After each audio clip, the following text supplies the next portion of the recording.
They say family knows you best, but sometimes they know you least of all. At my sister's engagement party, surrounded by champagne glasses and congratulations, she looked me dead in the eye and called me a loser. What happened next changed everything I thought I knew about respect, sacrifice, and the person I'd become. I'd love to know which corner of the globe you're watching from.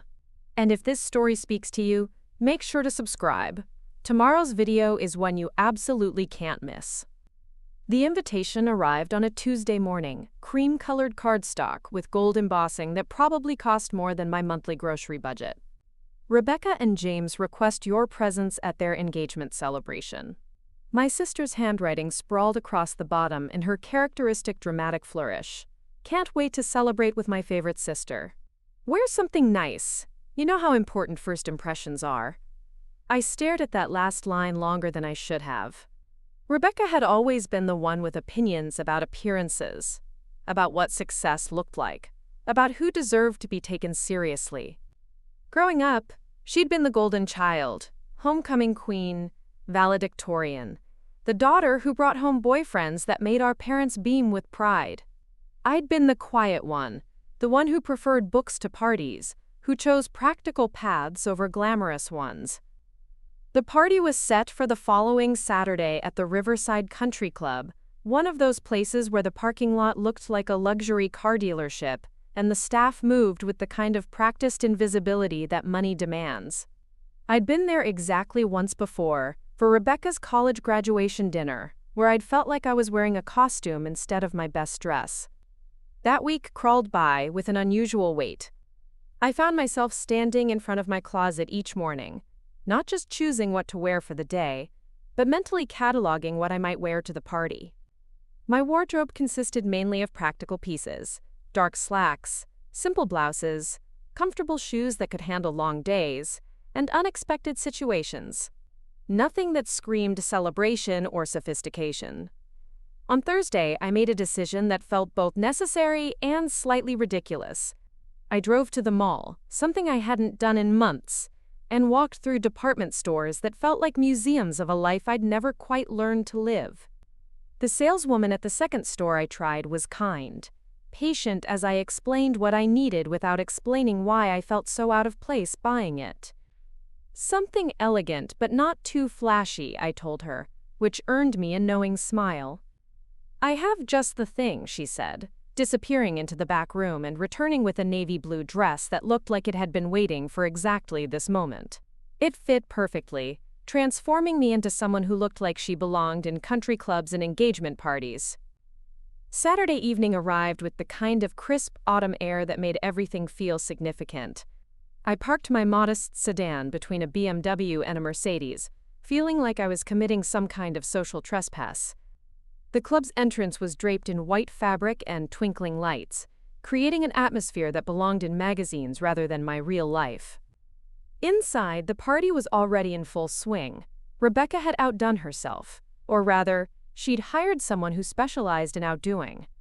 Round tables covered in ivory linens were scattered throughout the room, each one crowned with arrangements of white roses and baby's breath. A string quartet played in one corner while servers in crisp white uniforms moved through the crowd with trays of champagne and hors d'oeuvre that looked too beautiful to eat. I spotted Rebecca immediately. She was holding court near the bar, radiant in a champagne-colored dress that probably cost more than my car payment. Her laugh carried across the room, musical and confident, the kind of laugh that made people want to be part of whatever was amusing her. James stood beside her, tall and broad-shouldered in a perfectly tailored suit, his hand resting possessively on her waist. For a moment I hung back, watching the scene unfold. There were faces I recognized from family gatherings. Aunts and uncles, cousins I saw twice a year, family friends who remembered me as Rebecca's quiet little sister. But there were more faces I didn't know, people who moved through the room with the kind of casual confidence that suggested they belonged in places like this. "Sarah!" Rebecca's voice cut through the ambient noise as she spotted me. She broke away from her group and approached with arms outstretched, her smile brilliant and welcoming. "You made it! And look at you! You look actually put together for once." The compliment landed with the weight of a backhanded blessing, the kind Rebecca had perfected over the years. She hugged me tightly, her perfume enveloping me in a cloud of something expensive and floral. "Congratulations," I said, stepping back to look at her properly. "You look absolutely beautiful." "Thank you, sweetie. I feel beautiful. This whole night feels like a dream." She gestured around the room with obvious pride. "James spared no expense. He said I deserved to have exactly what I wanted, and this is it." James approached us then, extending his hand with a warm smile. "Sarah, right? I've heard so much about you. Rebecca talks about you all the time." I shook his hand, noting the firm grip and the way he looked directly at me when he spoke. "All good things, I hope." "Of course," he said, though something in his tone suggested he was being polite rather than truthful. "Rebecca says you work in security?" The pause before the word security was slight but noticeable, the kind of pause that suggested he wasn't quite sure how to categorize what I did for a living. I'd gotten used to that reaction over the years. People heard security and pictured mall cops or nightclub bouncers, not understanding that the field was vast and varied. "Something like that," I said simply. It was easier than explaining the complexities of my actual work, the training that had shaped me, the responsibilities that came with my position. "Well, that's interesting," James said, his attention already shifting back to Rebecca. "Honey, I think your mother is looking for you. Something about the cake-cutting schedule?" Rebecca's face immediately shifted into event management mode. "Oh, right. The photographer wants to get some shots before we do the official toast." "Sarah, you'll be okay on your own for a bit? Mingle, have some champagne, enjoy yourself." They disappeared into the crowd, leaving me standing alone with a room full of people who seemed to know exactly where they belonged. I made my way to the bar, ordering a glass of white wine and positioning myself where I could observe without being obviously out of place. The conversations around me flowed in predictable patterns: work achievements, vacation plans, children's accomplishments, property investments. I listened with the kind of attention that had been trained into me, picking up details and dynamics without appearing to eavesdrop. James worked in finance, something involving international markets and impressive-sounding numbers. Rebecca had recently been promoted to senior marketing director at a cosmetics company, a position that came with its own office and an expense account. They were successful people living successful lives, and I felt the familiar weight of not quite fitting into their definition of achievement. My work didn't come with corner offices or expense accounts.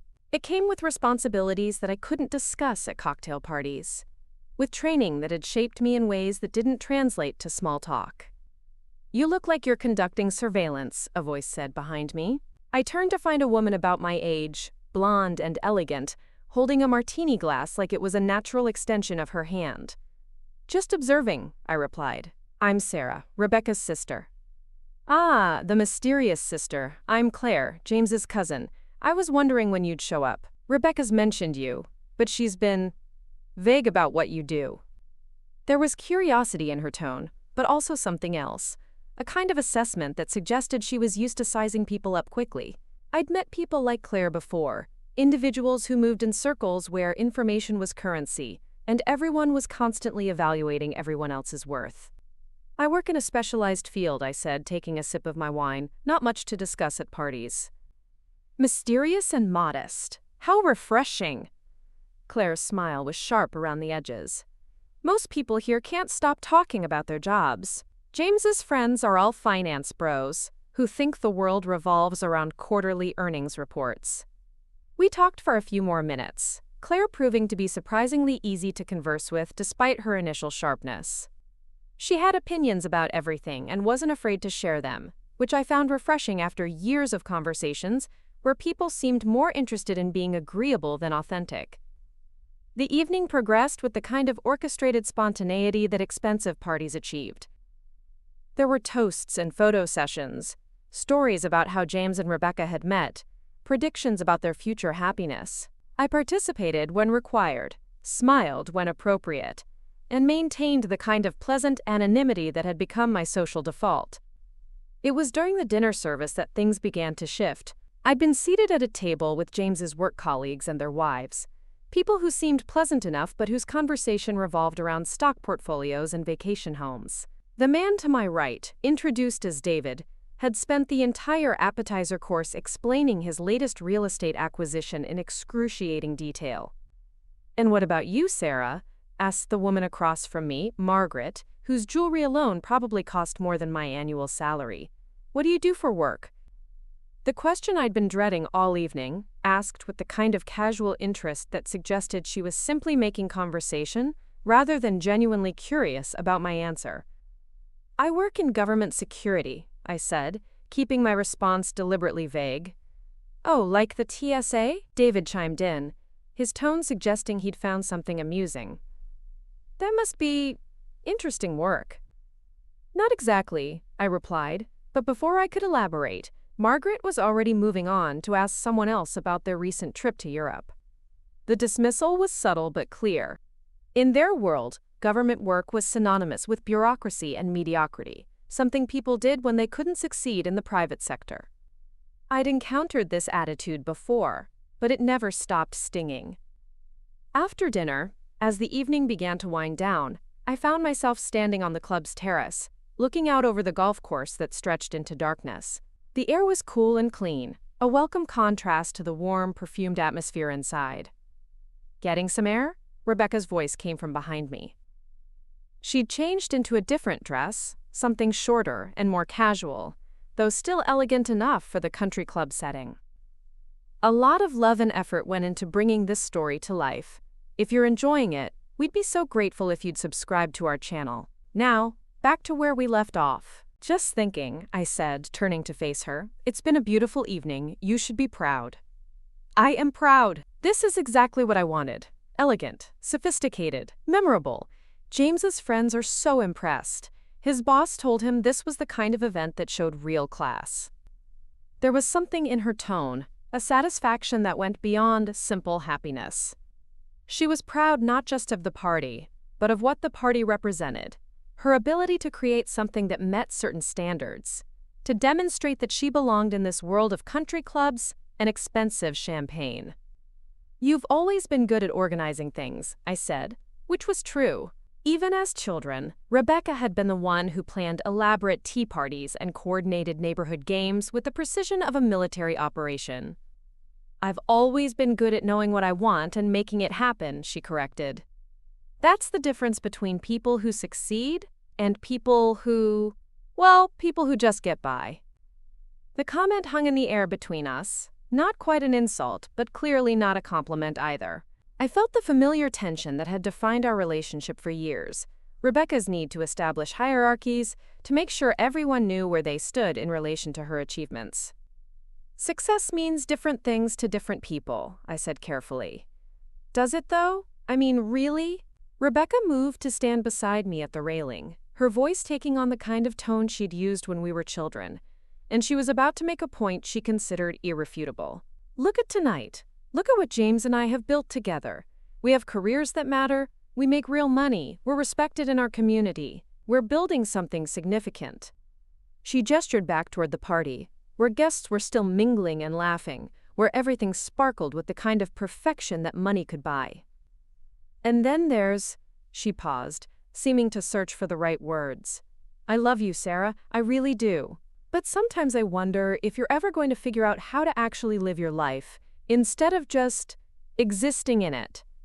The words hit harder than I'd expected, not because they were particularly cruel, but because they echoed doubts I'd carried for years. In a world that measured success by salary figures and social status, my path had always seemed smaller, less significant, harder to explain or defend.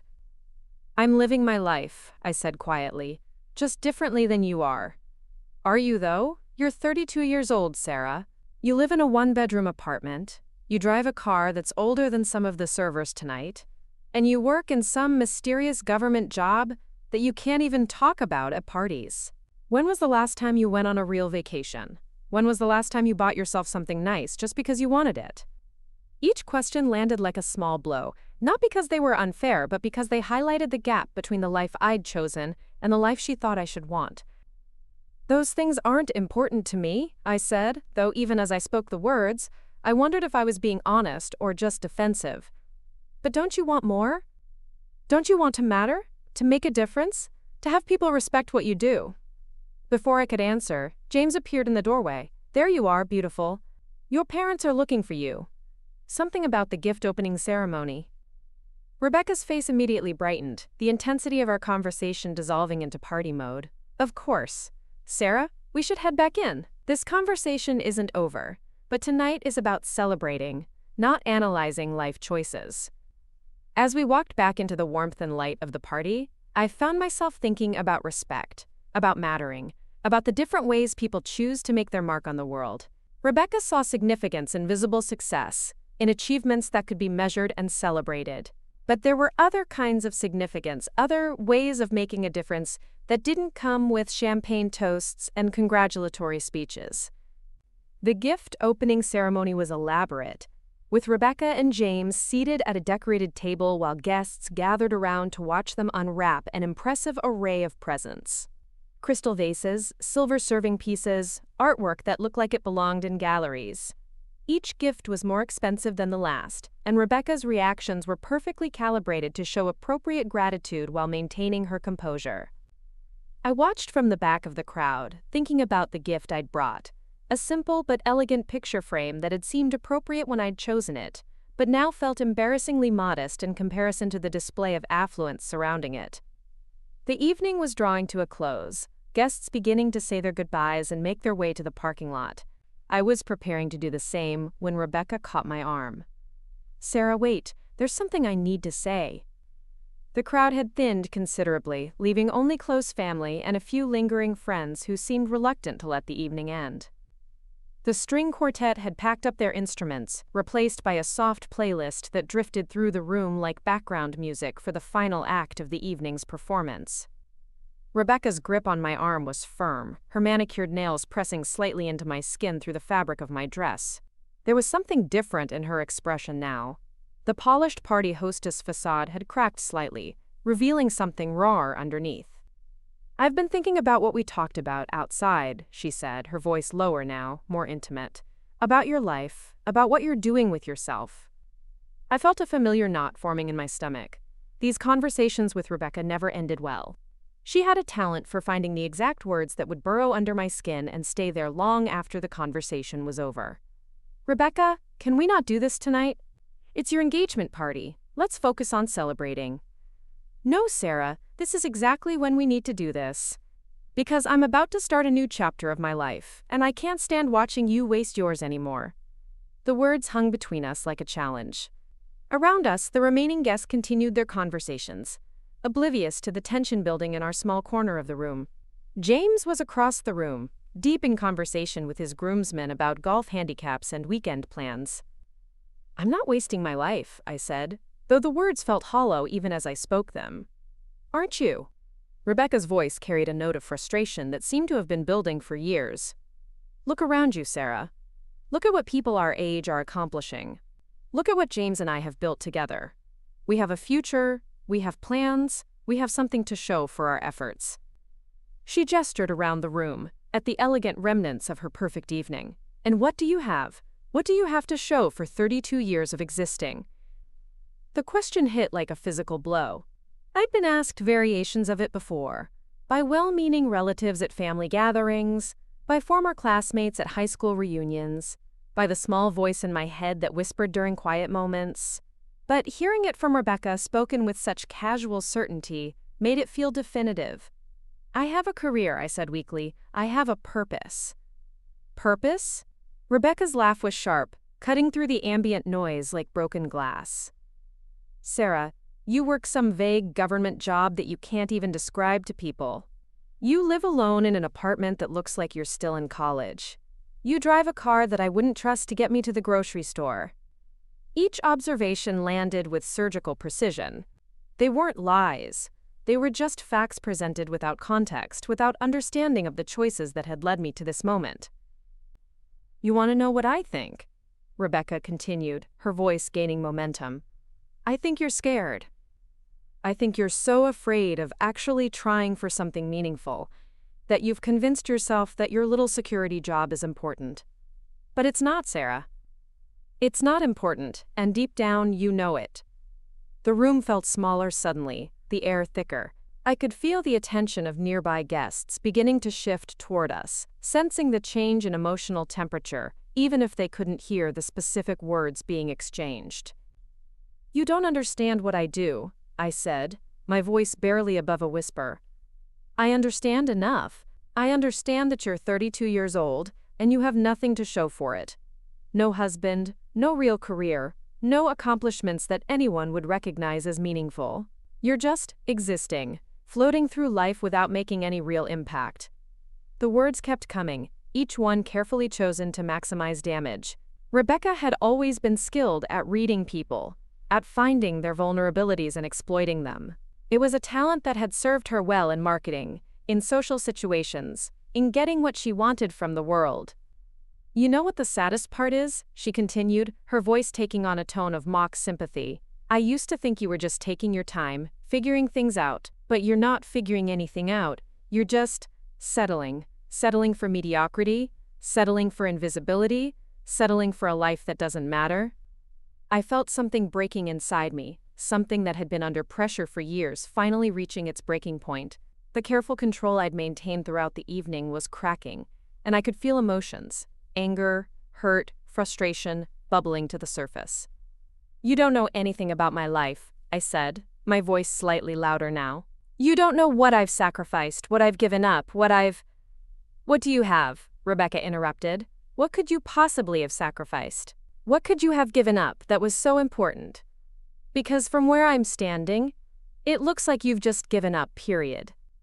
The conversation had reached the point where it was no longer about the evening, about the party, about celebration. It had become something else entirely. A reckoning that had been building for years, a confrontation that was as inevitable as it was destructive. "I'm successful, Sarah, I'm happy. I'm building something beautiful with someone who loves and respects me. And you're just my sister, who works in security and lives alone and has nothing to show for her life except a government paycheck and a lot of excuses." The final words hit like a slap. Not just because they were cruel, but because they reduced everything I'd worked for, everything I'd achieved, everything I'd sacrificed, to a dismissive summary that fit Rebecca's narrow definition of success. "I'm not making excuses," I said, my voice shaking slightly. "I'm living my life according to my own values, not yours." "Your values?" Rebecca's voice was incredulous now. "What values? The value of mediocrity? The value of invisibility? The value of not trying hard enough to matter?" The room around us had gone quieter, not silent. There were still conversations happening, still the soft background music, still the gentle clink of glassware being collected, but the energy had shifted. People were beginning to notice that something was happening, that the evening's perfect harmony was being disrupted. "You want to know what I think your real problem is?" Rebecca continued, seemingly oblivious to the attention we were attracting. "I think you're jealous. I think you're so jealous of people who actually make something of themselves, that you've convinced yourself that your failure is somehow noble." "I'm not jealous of you," I said, though even as I spoke the words, I wondered if they were entirely true. Not jealous of her life, perhaps, but jealous of her certainty, her ability to move through the world without questioning whether she belonged there. "You are, though. You're jealous because I've figured out how to be successful, how to matter, how to build something real. And you're stuck in some dead-end job, pretending that your invisibility is somehow virtuous." The accusation hung in the air like smoke from a fire that was just beginning to catch. I could feel the eyes of other guests on us now, conversations pausing as people sensed the drama unfolding. "You know what, Rebecca?" I said, my voice finding a strength I didn't know I possessed. "You're right about one thing. I am different from you. I don't measure my worth by how impressed people are at parties. I don't define success by the size of my paycheck or the exclusivity of my country club." "Oh, here we go," Rebecca said, rolling her eyes. "The noble martyr speech. Tell me, Sarah, how noble do you feel when you go home to your empty apartment every night? How virtuous do you feel when you realize that no one even knows what you do for a living?" "People know," I said quietly.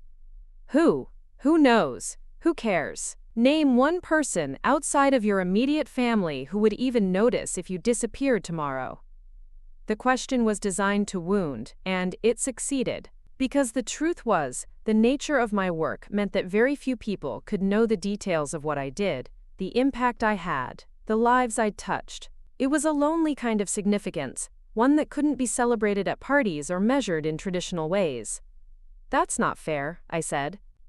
Life isn't fair, Sarah, but some of us figure out how to succeed anyway. Some of us figure out how to matter, how to make a difference, how to be more than just. She paused, searching for words that would deliver the maximum impact. Just what? I asked, though I dreaded the answer. Just a loser. The word landed like a physical blow, not just because it was cruel, but because it was spoken with such casual certainty, as if it were simply a fact that needed to be acknowledged, rather than an opinion that could be disputed. A loser who works in security and lives alone and has nothing to show for 32 years of existence except a collection of excuses and a government paycheck. The room had gone noticeably quieter now. Even the most oblivious guests couldn't ignore the tension that had built between us. I could see James beginning to move in our direction, his expression shifting from confused to concerned. I am not a loser, I said, my voice barely controlled. Then what are you? Rebecca asked. What would you call someone who has accomplished nothing? Who has no one? Who works a job so insignificant that she can't even explain it to people at parties? The question hung in the air like a challenge. Around us, the evening had taken on a different quality, no longer a celebration, but a spectacle. The perfect engagement party had become the setting for a confrontation that was as public as it was personal. I would call her someone who serves her country, I said quietly. Someone who makes sacrifices that people like you will never understand. Someone who has given up comfort and recognition and traditional success because there are things more important than impressing people at country clubs. Oh, please, Rebecca said, her voice dripping with disdain. Spare me the patriotic martyrdom. You work in security, Sarah. You're basically a glorified... Rebecca, James's voice cut through her words like a blade. He had approached without me noticing, his expression serious, his attention focused entirely on our conversation. James, I'm just trying to help my sister understand. Rebecca, stop. His voice was firm, commanding in a way that suggested he was used to being obeyed. Just stop. There was something in his tone that made both of us pause. Not anger, exactly, but a kind of intensity that hadn't been there before. He was looking at me with an expression I couldn't quite read. Confusion, perhaps, or recognition. What did you just say about serving your country? He asked, his voice careful, controlled. I said I serve my country, I replied, unsure why the admission felt so significant at this moment. In what capacity? The question was asked with the kind of precision that suggested the answer mattered more than casual curiosity would explain. I looked at him more carefully, noting details I'd missed before. The way he carried himself, the alertness in his eyes, the subtle tension in his posture. I work in government security, I said slowly. What kind of government security?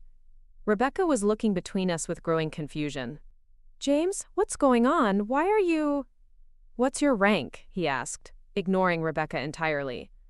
The question hit me like a revelation. Rank. Not position, not title, but rank. Military terminology used by someone who understood the distinction. Colonel, I said quietly. The word dropped into the conversation like a stone into still water, creating ripples that spread outward in ways I couldn't immediately comprehend. James's entire demeanor shifted, his casual party guest persona falling away to reveal something more serious, more substantial. Colonel, he repeated, not as a question but as a confirmation. James, what's happening? Rebecca's voice had lost its earlier confidence, replaced by confusion and growing concern. What does that mean? But James wasn't looking at her anymore. His attention was focused entirely on me, his expression one of dawning understanding and what looked like respect. United States Army? He asked. Yes. Special Forces? I hesitated, then nodded. Intelligence. The conversation around us seemed to pause, as if the very air had become thicker, more charged with significance. Rebecca was staring at both of us, as if we'd begun speaking a foreign language. Military intelligence? James's voice was quiet now, respectful in a way that hadn't been there before. How long? 14 years. Jesus Christ, he breathed, and it wasn't a curse but something closer to a prayer. 14 years, Colonel, military intelligence. He turned to Rebecca, his expression a mixture of disbelief and something that might have been embarrassment. Rebecca, do you have any idea what you just said to a decorated Army colonel? Do you have any idea what military intelligence officers do, what they sacrifice, what they've seen? Rebecca's face was a study in confusion. I don't understand. She works in security. She said she works in security. She does work in security, James said, his voice gaining strength. National security. The kind of security that keeps people like us safe while we throw parties and worry about stock portfolios and country club memberships. The weight of his words settled over the remaining guests like a blanket. Conversations had stopped entirely now. Everyone was straining to understand what was happening, what had shifted so dramatically in the span of a few minutes. You called her a loser, James continued, his voice carrying across the room.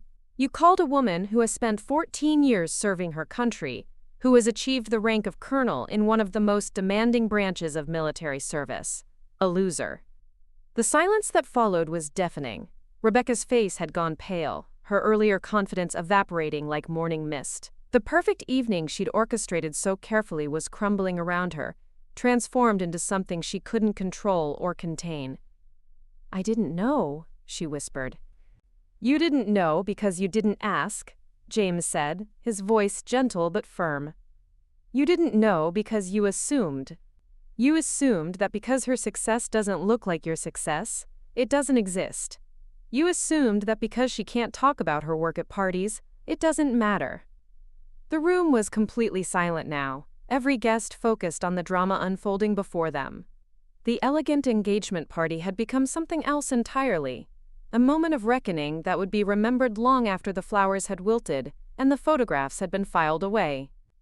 Colonel, James said, turning back to me with an expression of genuine respect, I apologize. On behalf of myself, on behalf of this evening, on behalf of everyone who should have shown you the respect you deserve. I stood there, surrounded by the remnants of Rebecca's perfect party, feeling the weight of 14 years of service, of sacrifice, of choosing duty over comfort, finally being acknowledged in a way that felt both validating and somehow hollow. Because the truth was, I hadn't served my country for recognition. I hadn't chosen this path for the respect of strangers at engagement parties. I'd chosen it because some things mattered more than champagne and country clubs, more than traditional definitions of success, more than the comfortable life I could have built if I'd made different choices. But standing there in that moment, watching Rebecca's world shift around her, I realized that recognition, even when it came too late, even when it came at the cost of family harmony, still mattered more than I'd wanted to admit. The silence stretched like a taut wire, ready to snap at the slightest provocation. Every eye in the room was fixed on our small triangle of tension. Rebecca, pale and trembling, James, standing straighter than he had all evening, and me feeling exposed in ways I hadn't experienced since my first deployment briefing. Rebecca's mouth opened and closed several times, searching for words that wouldn't come. Her carefully constructed world of certainties had just been demolished by a single word: Colonel. The sister she'd dismissed as a failure, as a loser floating through life without purpose, had been revealed as something she couldn't comprehend or categorize. 14 years, James repeated, his voice carrying a weight that made the remaining guests lean forward slightly. Colonel, would you mind if I asked, where have you served? The question hung in the air like incense, heavy with implications.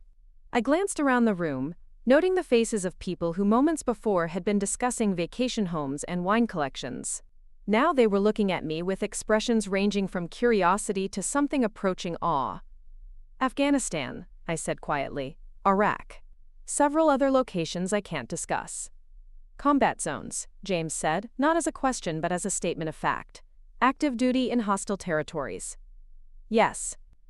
The word fell into the silence like a stone into deep water. Rebecca's face had gone from pale to ashen, her earlier confidence completely evaporated. The woman who had orchestrated this perfect evening with military precision was discovering that actual military precision was something entirely different. "My God," whispered Margaret, the woman who had earlier dismissed my work as TSA adjacent. "You've been in combat?" I nodded, feeling the familiar discomfort that came with civilian curiosity about military service. How do you explain the weight of decisions made in seconds? The responsibility of protecting people who would never know your name? The peculiar loneliness of carrying secrets that could never be shared? "Multiple tours," James continued, his voice gaining strength. "Colonel, I have to ask, and please forgive me if this is inappropriate, but what's your specialization within military intelligence?" The question was asked with the kind of careful respect that suggested he understood the sensitivity of what he was asking. I looked at him more carefully, noting again the subtle indicators I'd missed earlier, the way he carried himself, the precision of his questions, the familiarity with military terminology. "Counterintelligence," I said.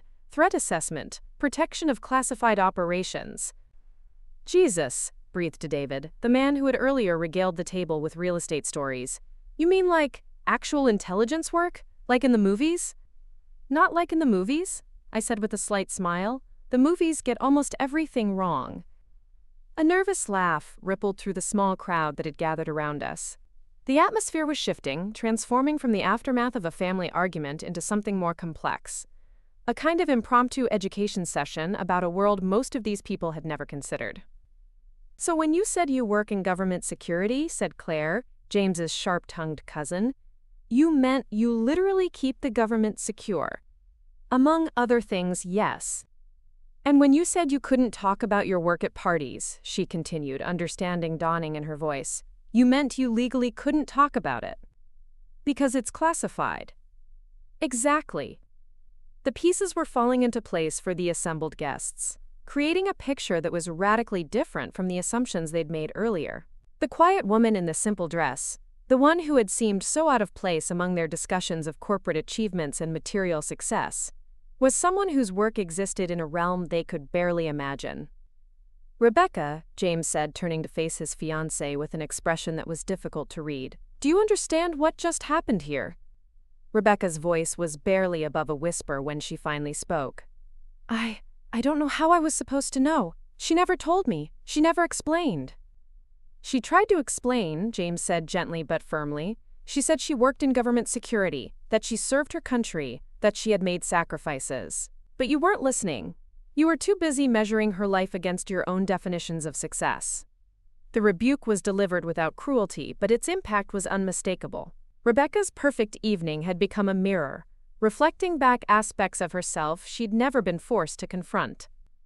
"I need to sit down," Rebecca said, her voice shaking. She moved toward one of the nearby chairs, her elegant composure finally cracking completely. I need to understand what's happening." James followed her, his hand finding her shoulder in a gesture that was both protective and corrective. "What's happening is that you just called a war hero a loser. What's happening is that you just told someone who has spent 14 years protecting people like us that her life doesn't matter." "I didn't know she was a war hero," Rebecca said, tears beginning to form in her eyes. "How was I supposed to know?" "You weren't supposed to know," I said, speaking for the first time since the revelation. "That's the point. You weren't supposed to know because my work requires anonymity. Because the moment people know who I am or what I do, I become less effective at protecting them."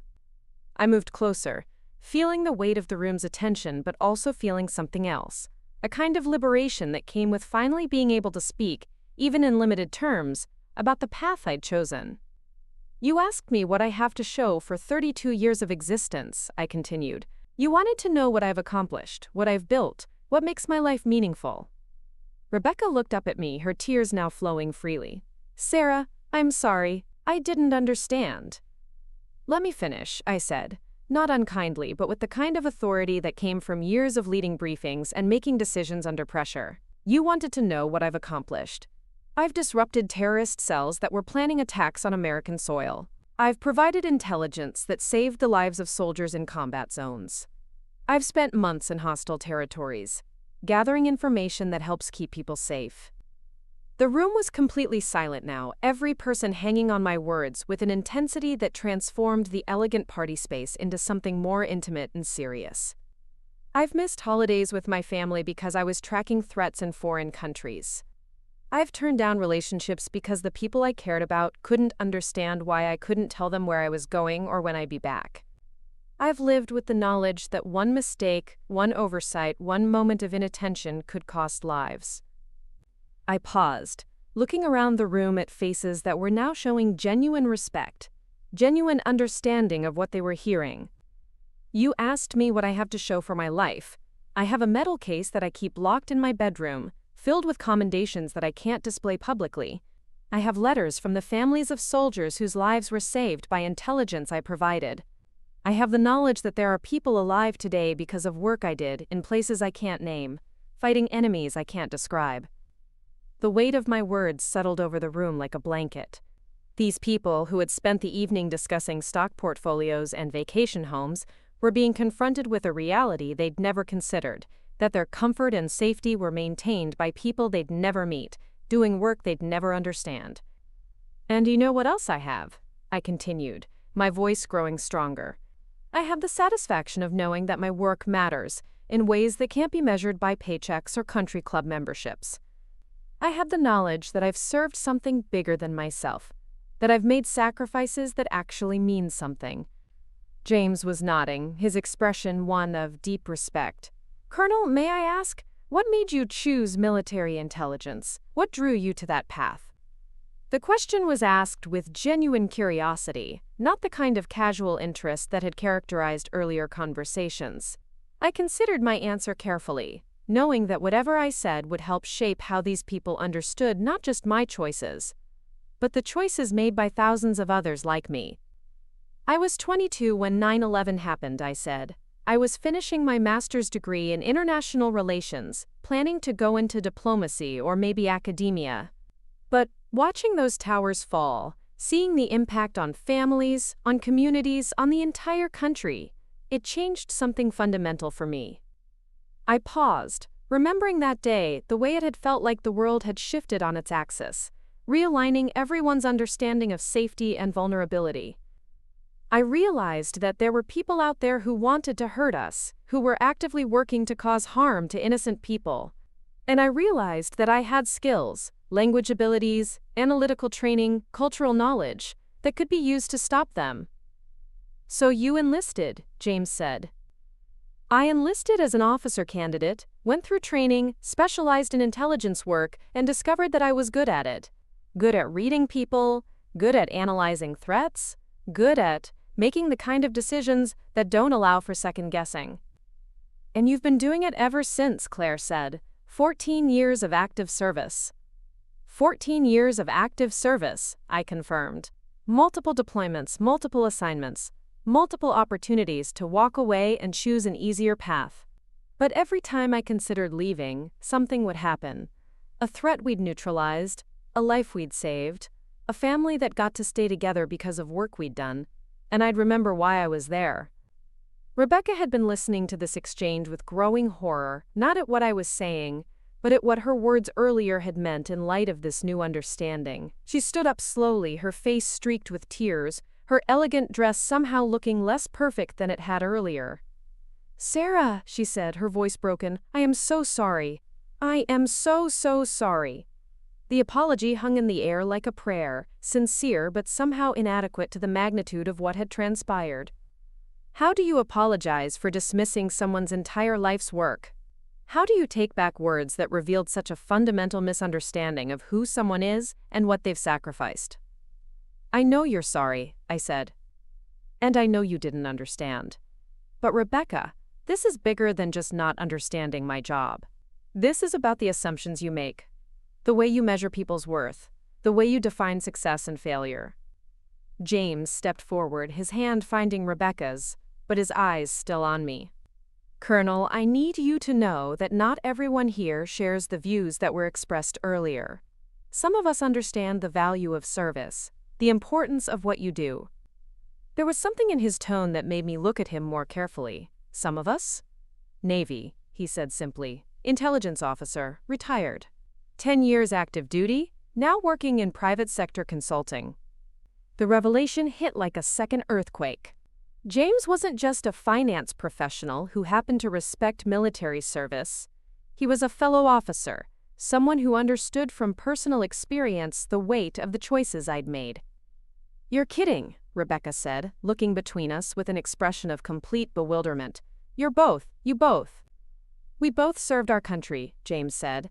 "We both chose duty over comfort, service over personal gain. We both understand what it means to carry responsibilities that can't be shared at cocktail parties." The room was processing this second revelation with visible difficulty. The elegant engagement party had transformed into something entirely different. A collision of worlds that normally remained separate. A moment of truth that was reshaping everyone's understanding of the people around them. "So when you asked me about my work earlier," I said to James, you knew what I was talking about." "I suspected," he said. "The way you carried yourself. The way you observed the room. The careful way you answered questions. I recognized the signs because I've been there myself." "And you didn't say anything?" "It wasn't my place to say anything. Your service, your choice whether to share it. But when Rebecca—" He paused, looking at his fiancé with an expression that mixed love with disappointment. "When she started attacking you for exactly the things that make you admirable, I couldn't stay silent." The weight of his words settled over Rebecca like a physical burden.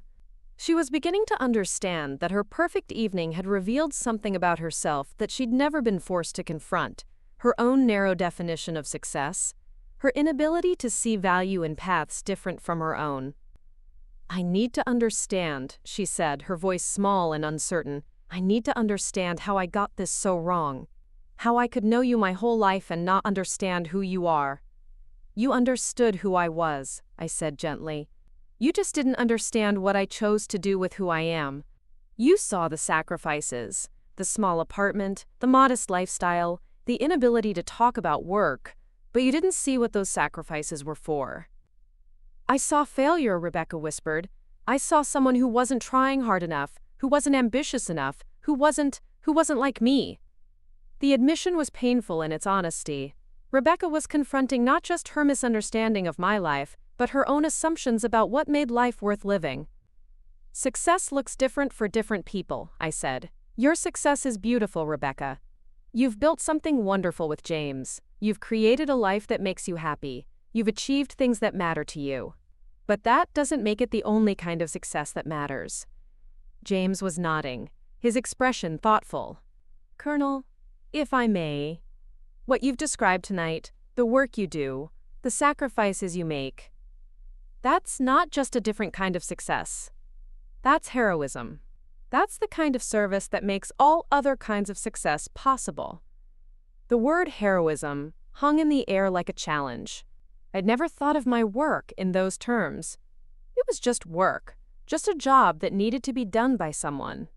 But standing there in that room, surrounded by people who were seeing military service clearly for perhaps the first time, I began to understand that perspective mattered, that context could transform understanding. "I'm not a hero," I said quietly. "I'm just someone who chose to serve." "Sometimes," James said, "that's exactly what heroism looks like." The evening that had begun as a celebration of Rebecca's engagement had become something entirely different. A moment of education, of revelation, of reckoning with assumptions that had gone unexamined for too long. The elegant party space now felt like a classroom where everyone was learning lessons they'd never expected to need. The grandfather clock in the corner of the country club chimed 11 times, marking how late the evening had become. Most of the guests had departed during our intense conversation, slipping away quietly as they sensed the gravity of what was unfolding. Only close family remained now: our parents, a few aunts and uncles, and James's immediate family members who seemed reluctant to leave without understanding what had just transpired. Rebecca had composed herself somewhat, though her earlier perfection was completely gone. Her makeup was smudged, her hair slightly disheveled, and her champagne-colored dress bore the wrinkles of an evening that had gone far beyond anything she'd planned for. She looked younger somehow, more vulnerable, stripped of the polished confidence that had characterized her earlier. I keep thinking about it all the time, she said, her voice barely above a whisper. All the times you tried to explain, and I dismissed you. I actually thought I was being helpful, giving you advice about how to be more successful. James moved closer to her, his hand finding the small of her back in a gesture that was both supportive and protective. Rebecca, you couldn't have known the classified nature of Sarah's work. But maybe we should talk about why you assumed her life was somehow less valuable, because it looked different from yours. The observation was gentle but pointed, delivered with the kind of careful precision that suggested experience in difficult conversations. I was beginning to see James differently now, understanding that his earlier respectful questions hadn't come from mere curiosity, but from genuine recognition of what military service entailed. Growing up, Rebecca said, looking directly at me for the first time since the revelation, you were always so quiet about everything. Your plans, your dreams, what you wanted to do with your life. Even when you enlisted, you just said you were joining the military like it was temporary, like it was just something to do before you figured out your real career. I nodded, remembering those early conversations, the careful way I'd described my decision to our family. I couldn't tell you more, because I didn't know more at the time. When you're 22 and enlisting, they don't hand you a detailed career plan. You train, you serve, you discover what you're good at, and you make choices based on where you can be most useful. But 14 years, our mother said, speaking for the first time since the confrontation began. She'd been sitting quietly in one of the upholstered chairs, her face cycling through expressions of shock, pride, and something that might have been guilt. 14 years. And we knew so little about what you were actually doing. I told you what I could, I said. Government work, security clearance, frequent travel, some of it to dangerous places. The details weren't something I could share, but the broad outline was always there. We thought, our father started, then stopped, seeming to reconsider his words. You thought what, Dad? We thought you were being evasive because the work wasn't important enough to talk about. Like you were embarrassed by it, or like it was just a stepping stone to something better. The admission hit harder than I'd expected. My own parents, the people who had raised me and should have known me best, had interpreted my necessary discretion as shame or lack of ambition. I was never embarrassed by my work, I said quietly. I was proud of it. I am proud of it. But pride and publicity don't always go together, especially in intelligence work. Claire, who had been uncharacteristically quiet during the family revelations, stepped forward with her martini glass still in hand, though it had long since been emptied. I have to ask, she said, her earlier sharpness replaced by genuine curiosity. What's it like? Living with secrets, I mean. Knowing things you can't share, doing work you can't discuss. Doesn't it get lonely? The question was more perceptive than I'd expected from someone I'd initially dismissed as superficial. It cut to the heart of one of the real costs of my chosen path, the isolation that came with carrying classified information, with being unable to share the victories and defeats that shaped my daily life. Yes, I said simply. It gets very lonely sometimes. You learn to find satisfaction in work that can't be celebrated publicly. You learn to measure success by metrics that don't translate to civilian conversations. You learn to build relationships with people who understand the constraints you live under. Other military personnel, James said, people who speak the same language, who understand the trade-offs. Exactly. There's a whole community of people doing this kind of work, supporting each other, understanding what the others are going through. But outside that community, I shrugged. Outside that community, you learn to be comfortable with being misunderstood. Or underestimated, Rebecca said, her voice heavy with new understanding. Like I did tonight. Like you did tonight, I agreed. But Rebecca, you weren't the first person to make those assumptions, and you won't be the last. The nature of my work means that people will always see the surface, the modest lifestyle, the vague job description, the inability to share details without understanding what's underneath. Margaret, who had earlier dismissed my work as TSA-related, approached with obvious discomfort. I owe you an apology, she said. We all do.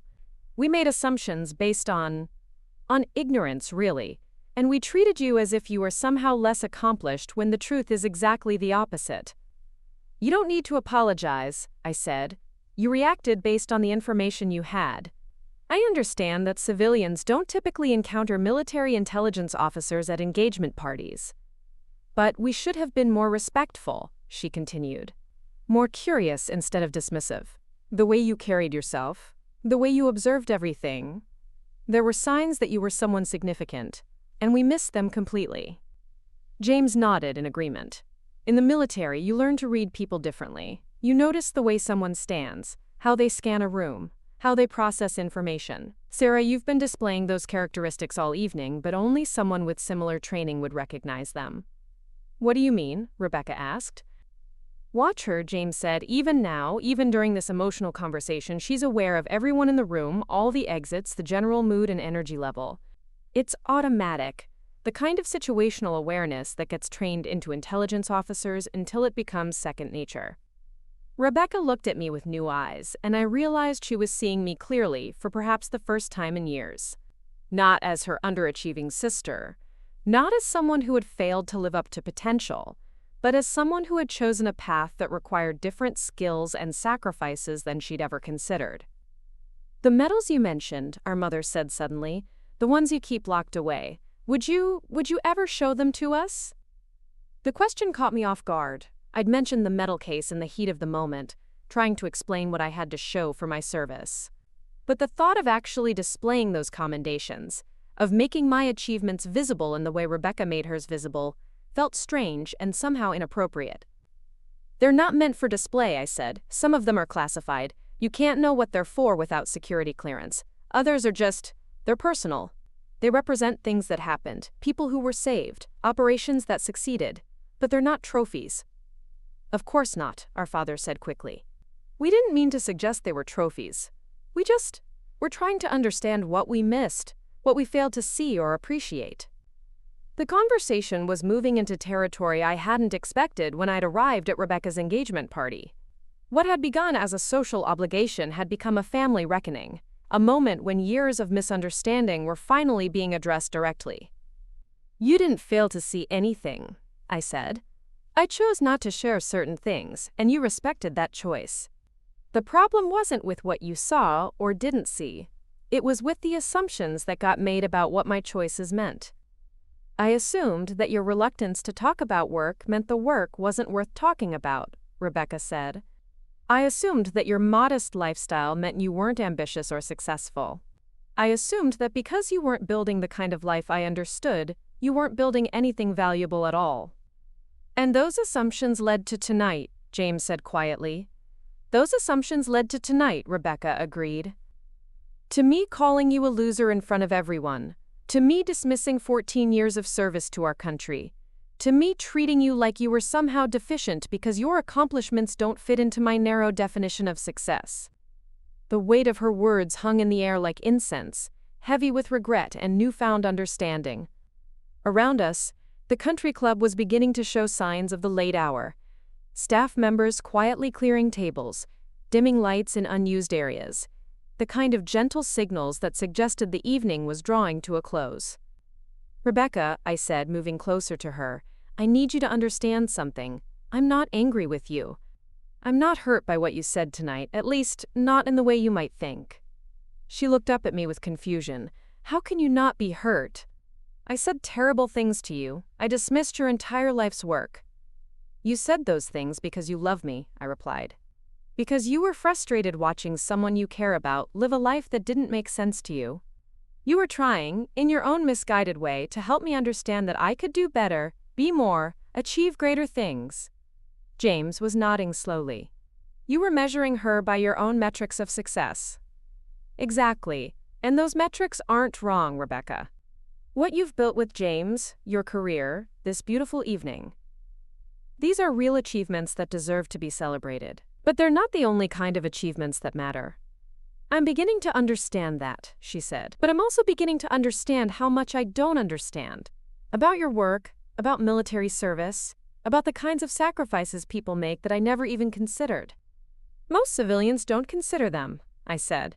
That's not a criticism, it's just a fact. Military service exists to protect civilian life, which means most civilians never have to think about what that protection requires. But we should think about it, our mother said firmly. We should understand what people like you give up so that people like us can live safely. Maybe, I said, but more importantly, you should understand that there are many different ways to build a meaningful life. Rebecca's way is beautiful and valid. My way is different, but equally valid. The problem isn't with either path, it's with thinking that only one path matters. The evening was winding down now, both literally and emotionally. The intense confrontation that had dominated the last hour was giving way to something quieter, more reflective. Family members were beginning to gather their belongings, preparing for the inevitable goodbyes that would end this unexpectedly transformative evening. I don't want this to change things between us, Rebecca said as we prepared to leave. I mean, I do want things to change. I want to understand you better, respect your choices more, stop making assumptions about what success looks like. But I don't want what happened tonight to create distance between us. It won't create distance, I assured her. If anything, it might create more honesty. You know more about who I am now than you've known in years. That's not something to regret. James approached as we gathered near the exit. Colonel, I hope you know what happened here tonight. It matters. Not just for Rebecca, not just for your family, but for everyone who witnessed it. People need to understand what service means, what sacrifice looks like when it's not visible or celebrated publicly. I hope they do understand, I said. But more than that, I hope they understand that everyone's contribution matters. Whether it's visible or invisible, whether it's celebrated or classified, whether it fits traditional definitions of success or creates entirely new ones. As we walked out into the cool night air, I felt a sense of completion that I hadn't expected. The evening that had begun with such tension and misunderstanding had become something else entirely, a bridge between worlds that rarely intersected, a moment of genuine communication between family members who had been talking past each other for years. Rebecca hugged me goodbye, and for the first time in a long time it felt like she was hugging the person I actually was rather than the person she thought I should become.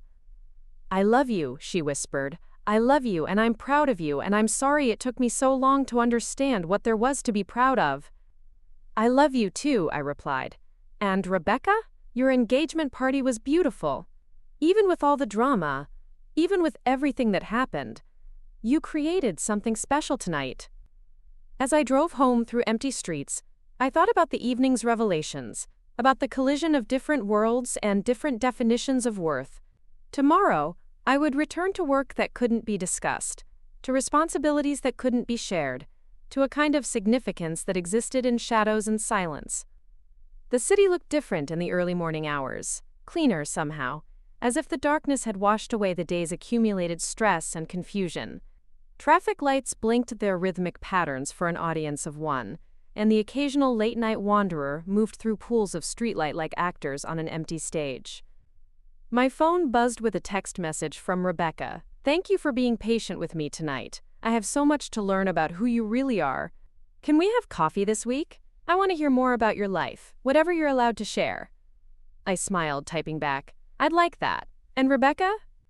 Tonight wasn't about patience. It was about a family finally seeing each other clearly. Another message appeared, this one from James. Colonel, it was an honor meeting you tonight. If you're ever interested in connecting with other veterans in the area, I run a monthly networking group. No pressure, but the invitation stands. The gesture surprised me with its thoughtfulness. Building connections outside the military world had always been challenging, but the idea of meeting others who understood the transition between service and civilian life held unexpected appeal. But tonight had proven that sometimes, just sometimes, those shadows could be illuminated without being destroyed, that understanding could bridge even the widest gaps in experience and perspective. And sometimes, that was enough. Looking for more? We've got 2 amazing stories ready for you right on screen. If this one touched you, these are absolutely worth your time. Click to watch them now. And hey, subscribe and hit that bell to never miss our latest uploads.